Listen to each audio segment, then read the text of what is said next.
Sejam bem-vindos a mais um vídeo.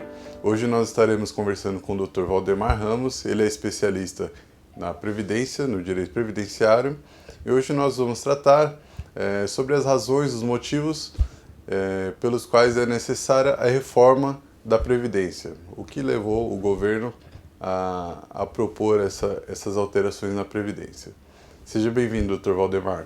Olá, Leonardo, tudo bem? Bom, primeiramente é sempre um prazer conversar contigo, né? Você estava um pouco afastado aqui do nosso canal e é sempre muito gratificante aí bater um papo com você e tratar das questões da Previdência, né? Também do direito do trabalho e do consumidor com você, que é sempre interessante a gente trocar essas ideias e compartilhar com o pessoal que acompanha o nosso canal do YouTube e também o nosso site saberalei.com.br. Dr. Valdemar, vamos começar falando sobre a Previdência Social. Como que ela é financiada? Da onde que sai o dinheiro para o pagamento dos benefícios previdenciários e assistenciais? Leonardo, essa questão que você colocou é muito relevante e muito sensível para a questão do financiamento da Previdência Social. E isso está diretamente ligado com os objetivos da reforma da Previdência Social, que é justamente isso, na visão do governo, gerar um equilíbrio nas finanças públicas, ou seja, conseguir custear e diminuir o chamado déficit da Previdência Social. Esse tema do déficit nós vamos tratar de um vídeo específico, nós não vamos nos aprofundar aqui, dizendo se é certo ou se é errado, as teorias que existem, se tem ou não o déficit previdenciário, mas essa questão da onde vem os recursos para custear o financiamento da Previdência Social é muito relevante, está intrinsecamente ligado com a questão da reforma da Previdência Social. Bom, são várias as fontes de custeio da Previdência Social. Nós temos na Constituição Federal, tanto no artigo 195 quanto no artigo 201, ambos tratam aí da Previdência Social e também da Seguridade Social, onde está englobado a Previdência Social. Na verdade, nós chamamos de um tripé social, onde engloba a saúde, a assistência social e a Previdência Social. Então, os recursos entra para a Seguridade Social e depois é distribuído para essas três áreas. Evidentemente que no caso da Previdência Social existe algumas regras específicas de vinculação relacionadas ao pagamento dos benefícios, onde os recursos que são pagos, as contribuições incidentes sobre a folha de pagamento dos patrões, né, dos empregadores, e também a contribuição realizada pelos trabalhadores. Quem é autônomo recolhe a GPS, né, a Guia da Previdência Social, autônomo como contribuinte individual ou facultativo, e quem é empregado ou quem é vinculado ao funcionalismo público já vem descontado no contra-cheque ou no lerite o percentual, dependendo do valor da remuneração desse trabalhador ou desse servidor público, já vem descontado a contribuição previdenciária. Então, as contribuições pagas pelos patrões, pelos empregadores e pelos segurados, pelos trabalhadores, elas são vinculadas e destinadas ao pagamento das contribuições previdenciárias. Então, são várias contribuições que financiam a Previdência Social, a Seguridade Social. Nós temos aqui, a título de exemplo, o PIS/COFINS, nós temos a CSLL, né, que é a Contribuição Social sobre o Lucro Líquido. Nós temos também a contribuição sobre concursos e prognósticos, que são as loterias que destinam percentual para custear também a Seguridade Social. Enfim, nós vamos colocar aqui na tela a relação das principais contribuições que financiam aí a Seguridade Social. Só observando que a Seguridade Social ela não engloba só a Previdência Social, engloba também a saúde e a assistência social. Então, Leonardo, de forma resumida, evidentemente que depois nós vamos nos ater detalhadamente sobre cada uma dessas contribuições, a questões de ordem jurídicas também, mas de uma maneira geral a Seguridade Social engloba esses três parâmetros: saúde, assistência e previdência, e os recursos que são gerados, que são arrecadados para financiar esse tripé social que nós temos o hábito de intitular, vem justamente dessas contribuições que nós estamos colocando aqui na tela e são aí a principal fonte de custeio da Seguridade Social. Entendi, Dr. Valdemar. Então, só para eu entender melhor, quem recebe hoje a aposentadoria? Da onde que sai esse dinheiro? O dinheiro que cai na conta do aposentado ou do pensionista hoje, esse valor, ele é pago por quem? É por quem está trabalhando hoje em dia? Perfeito, Leonardo. Na verdade, a gente vive num sistema, o nosso sistema previdenciário, ele segue o princípio da solidariedade, ou seja, hoje quem trabalha está pagando a previdência e a aposentadoria de quem já está aposentado. Então, assim que funciona. Nós trabalhamos para pagar a aposentadoria de quem já se aposentou lá atrás e quando a gente se aposentar, quem vai financiar a nossa aposentadoria, quem vai pagar a nossa aposentadoria serão, teoricamente, os nossos filhos, né? Isso porque a gente vive num regime de contribuição centralizada única e princípio da solidariedade, onde todas as contribuições e recursos arrecadados vão para um lugar só, é centralizado e ele é distribuído para custear o pagamento das pessoas que já obtiveram o direito de obter o benefício previdenciário. Então a gente vive no princípio da solidariedade e não existe a possibilidade da pessoa resgatar aquilo que ela já pagou na hipótese dela não conseguir obter um benefício por conta desse princípio da solidariedade. Então isso está diretamente ligado com o nosso tema aqui que nós vamos tratar nesse vídeo, que é a questão dos objetivos da reforma da Previdência Social. Claro que o principal objetivo que foi levantado pelo governo é a questão do déficit previdenciário.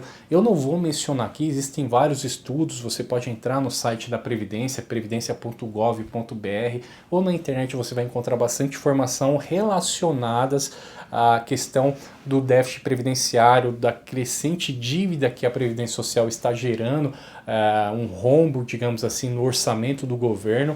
Então, o principal motivo do governo implementar essa PEC 287 para restringir o acesso a diversos benefícios por parte dos trabalhadores é justamente gerar um equilíbrio nas contas públicas, principalmente da Previdência Social, que ela comporta um grande percentual do orçamento público e com isso com essa economia gerar uma segurança jurídica, gerar uma segurança no mercado e com um propósito final de gerando essa segurança, também aumentar o desenvolvimento econômico, estimular o investimento dos empreendedores para gerar mais empregos. Então, na teoria, o propósito inicial dessa reforma, Leonardo, é justamente equilibrar as contas para gerar uma maior confiança no mercado financeiro.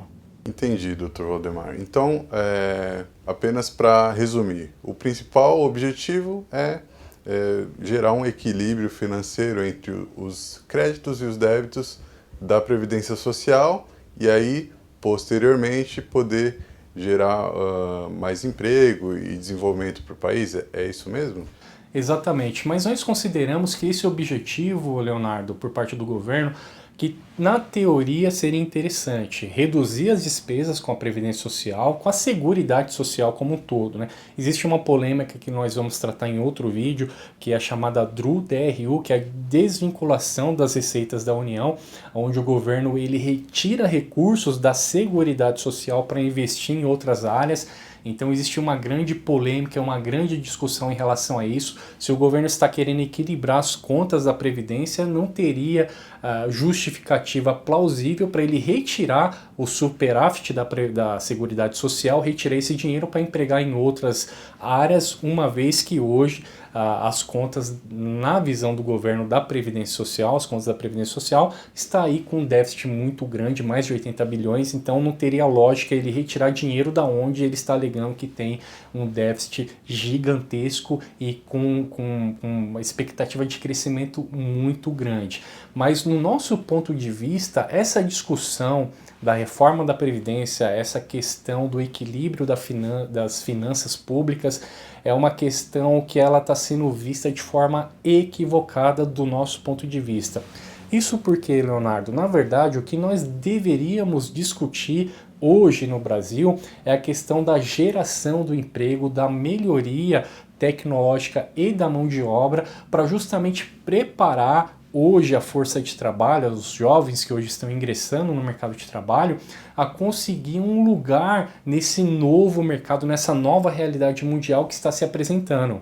Então, de nada adianta a gente discutir a previdência social, a seguridade social, se não existe emprego, porque afinal de contas a previdência, a seguridade é financiada pelos empresários e pelos trabalhadores. Se não existe força de trabalho, se não existe vagas de emprego, não existirão contribuições, logo não existirá uma sustentação do sistema previdenciário atual. Então, na verdade, o foco dessa reforma, do nosso ponto de vista, está muito equivocado. O foco deveria ser uma reforma econômica, política e principalmente uma reforma trabalhista para estimular o mercado de trabalho, uma vez que amanhã, quando eu digo daqui 10, 15 anos, na verdade não existirão tantas vagas de trabalho como existem hoje, isso em momento de crise, por conta da força tecnológica. O doutor Leonardo, no caso, você sabe muito bem disso, você que está desenvolvendo uma tese em relação a essa questão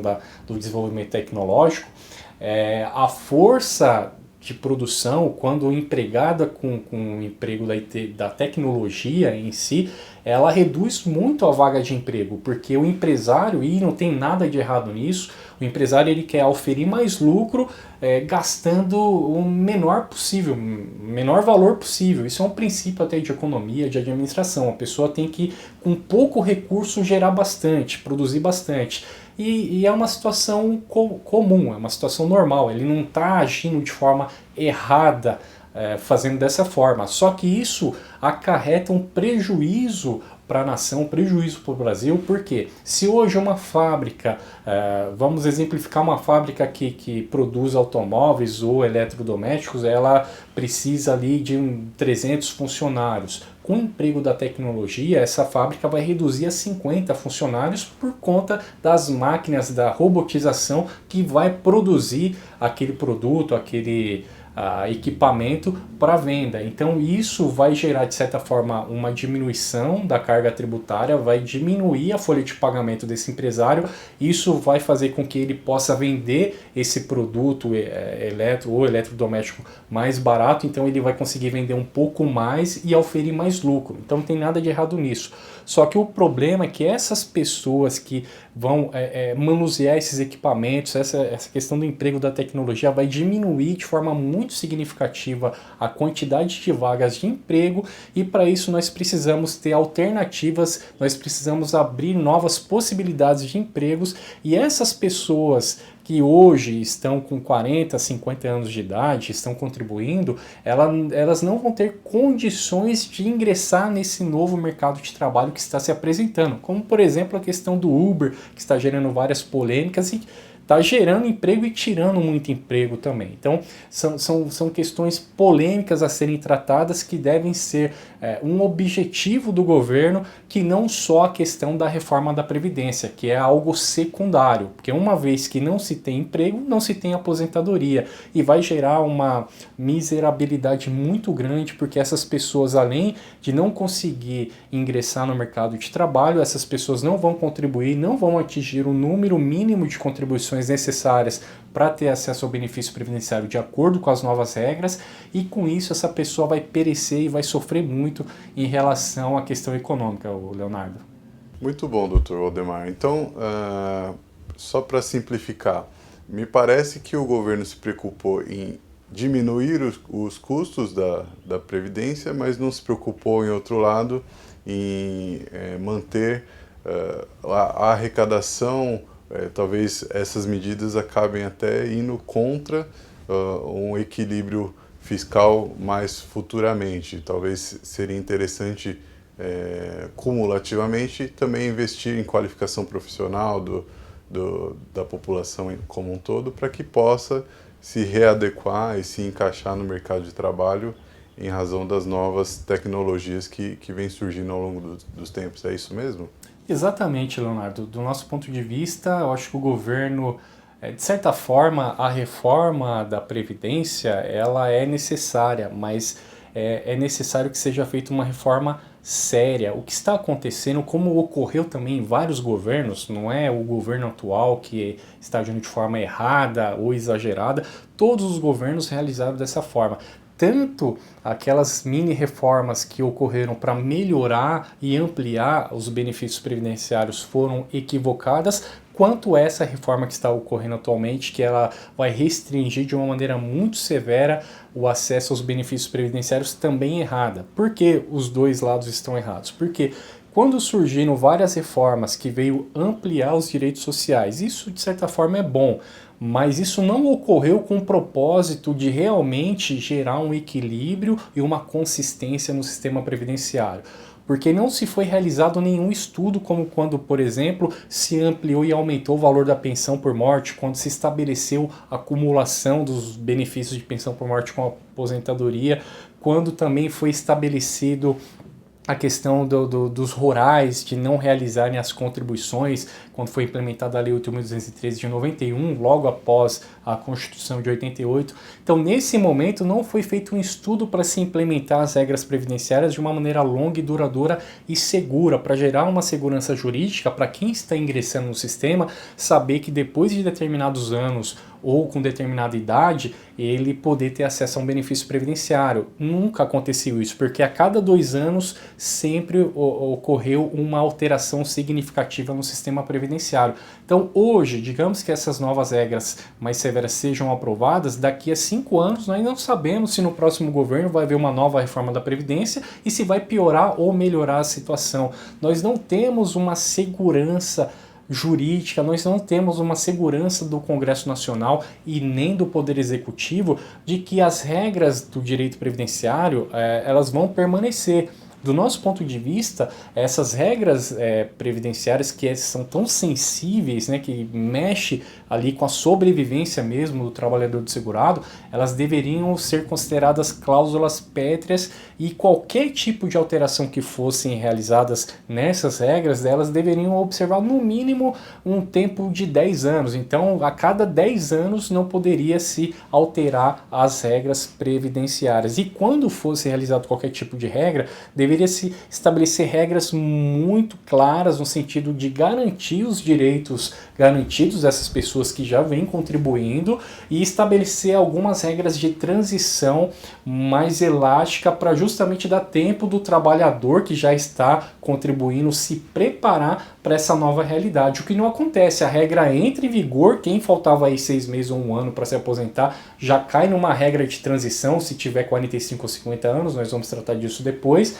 e isso geralmente prejudica muito, a pessoa não tem uma segurança, não sabe quando vai obter o seu benefício por conta dessa inconsistência da política brasileira. Então as reformas, tanto para melhorar quanto para restringir direitos, que é o caso dessa, elas nunca são pautadas por estudos e uma discussão séria, elas são pautadas por movimentos políticos e crises econômicas. Então nós não podemos utilizar essa crise momentânea econômica e estabelecer regras severas que vão permanecer para o resto da vida de um segurado. Assim como quando o momento está favorável, não se pode estabelecer regras mais favoráveis por conta da economia estar bem estabelecida, porque não se sabe ao longo prazo o que vai acontecer. Ficar alterando essas regras, melhorando e piorando a questão da previdência. Tem que estabelecer uma regra que ela permaneça durante o tempo, garanta os direitos daqueles que já estão no sistema previdenciário e não gere esse grande prejuízo de restringir de forma muito severa o acesso ao benefício da Previdência Social.